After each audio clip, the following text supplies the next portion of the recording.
Hello, and welcome to Spiderwebs, a collection of spooky stories and haunting hearsays. Original stories written by me, the Z, for all of you. My voice has changed. My attitude had changed. Everything changes. It's been a long time since I've told you a story.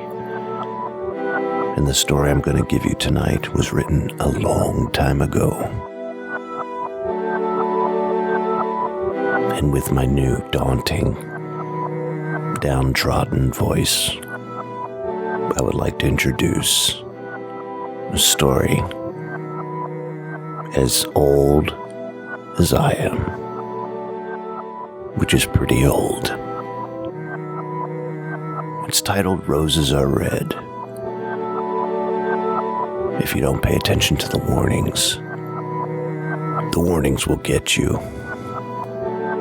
I'm terrible at pretensing a story. So put up with it. You downloaded it, and you'll enjoy it, I hope. And if you don't enjoy it, well, at least I hope I made you a little uncomfortable.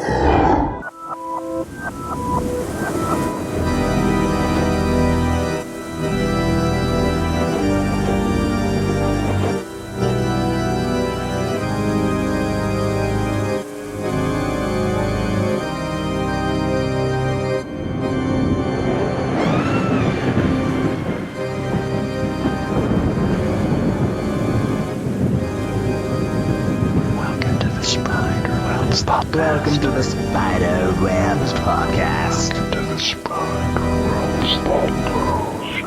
The sun had just come in through the musty, hazed basement window as Parker opened his eyes. The snow that had fallen the night before made his basement apartment glow so brightly that Parker could hardly keep his eyes open. He felt extra special today, for today was Valentine's Day. He could hardly wait to see his beloved Sarah. They had planned a long weekend together, just the two of them in his cabin in upstate New York. As Parker's eyes started adjusting to his room, he noticed some kind of leaf or a small piece of paper on the floor. One thing about Parker was the overwhelming strength and charisma of anal retentiveness he received from the German side of his family, and there was no explanation for anything else to be on the floor that he didn't put there himself. He went to pick up the object that lay on the freshly vacuumed rug when he noticed what it was. Parker looked at the object and smiled at the thought that Sarah must have snuck into his apartment late in the night to put such a glorious rose petal on the floor. Just then the phone rang. Parker answered. Good morning, sweetheart. Good morning, honey. Sarah's soft voice made him feel as if he was slowly being coated in warm flannel blankets from head to foot. Thank you for the rose petal. I didn't even hear you come in last night. I was home last night. I never came by. What are you talking about? I thought maybe you put this on my floor. Are you seeing someone else on the side? Sarah asked in her subtle yet cute as can be fashion. I guess it's possible. You know I can hardly get any sleep with all the women coming in here night after night, day after day, hour after hour. Okay, big man. When you get a free hand, you can come and get some of me in about 30 minutes. I should be ready to go by then. All right, sweetie, I'll see you then. Now give me a kissy poo. Parker felt like one of those googly men in the relationship that had lost all power to be Mr. Macho and gave her a smack that could be heard a mile away. Parker took his shower and got dressed, packed the goodies for the evening's festivities, and headed toward the door. When he opened the door, he noticed more rose petals on the snow. They seemed so neatly placed as they made a trail around to the back of the house. They looked so pretty, yet strange the way they were perfectly lined up side by side in rows of 3 on the white, snow-covered ground. He figured maybe his buddies must have been playing fun with him. He figured to go along with it and follow the trail. When he got around back, he saw the most incredible thing he'd ever seen in his entire life. All the petals had trailed themselves into what must have been a 6-foot-tall rose-petal snowman. The figure resembled what looked like a woman. His eyes grew wide as he gazed at the figure in total amazement. How in the world did they do that? Parker was still under the impression that his friends must have put this up in his yard as some kind of joke. The only problem was, there were no footprints in the snow at all. The snow must have covered their tracks, he thought to himself. Suddenly a loud scream came from behind him that pierced his ears with an eerie, spine-wrenching chill. The scream seemed to travel from a distance behind him, only to swarm through him and stop in front of him. The coldness outside seemed to drop another 30 degrees in a matter of seconds. Parker was feeling very nervous and afraid to even witness such an experience. As he stood there, shaking from cold and nerves, he heard a sort of hateful grunt that echoed off the snow-covered yard, and then the rose petals exploded as if a gust of wind had stirred about, each petal dropping to the ground like a ticker-tape parade. Millions and millions of rose petals lightly falling like the snow itself to the ground. He didn't know what to do. He just stood there in amazement, also waiting to see if there was more to come. Just then he heard a car horn beep in the front yard. Parker! Parker, where the hell are you? It was Sarah, and she was pissed. Parker slowly walked to the front of the house. Sarah started yelling. What the hell have you been doing? I've been waiting for you for 2 hours. I've been calling and all I got was the machine. Parker just stared at her like he hadn't slept or eaten in days. Honey, are you okay? Sarah noticed that he looked like he'd seen the devil himself. She jumped out of her car and held him. Honey, what's wrong? You look terrible. Parker tried to come back to reality the best that he could. I'm not feeling so hot.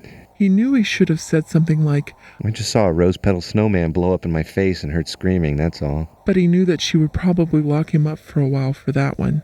I should be okay in a while. He was starting to feel a little more relaxed now that she was holding him. I wish you would have called me. I was starting to worry that you slid in the snow or something. I'm sorry, honey, it won't happen again. He put a little smile on his face to help her lose some of the worry, and also to reassure himself that what he saw was probably lack of coffee or something. But he still wondered and pondered during the long drive. Why and how did such a thing take place? He couldn't quite grasp what he saw, nor explain the symbolism of it all. Was the figure supposed to be someone in particular? Or was it just a strange yet well-crafted trick by his friends? He put it to rest and looked forward to his weekend with this Sarah. Hey, Parker, we're about to cross into Pennsylvania. I can feel my IQ starting to rise. Sarah said with a cross-eyed look on her face. Can you feel it, Honey Poo? Why, I sure enough do, sweetheart. I sure enough. Just then the car hit a bump in the road and lost control, spinning across the highway into the ice-patched median strip. The car jumped into the oncoming traffic. Parker instinctively put his arms around Sarah to protect her. She was pushing herself back, trying to brace herself in case they were about to hit another car coming the opposite way. A truck was heading straight for them. Parker could see he had no way of stopping in time. The truck slid across the ice and hit Parker's car on the passenger side. The loud crunch was deafening. As if in slow motion, Sarah turned and looked at Parker with terror in her eyes. Parker screamed as he saw Sarah fold under the grill of the truck as it climbed in and through the car. He could feel the cold air rush in, and a warm, wet sensation as Sarah's blood splattered across his face. Parker felt a snap in his neck as he was pushed from his seatbelt and thrown from the car.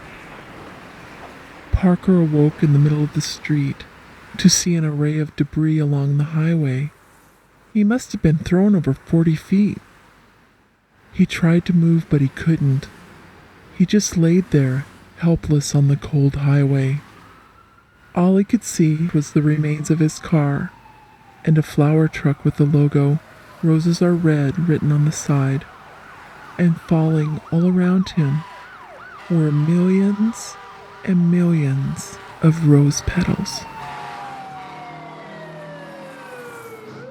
Well, I hope you enjoyed I hope you enjoyed tonight's story about the warnings that can come prior to an actual situation. If you don't, I can only do that sometimes.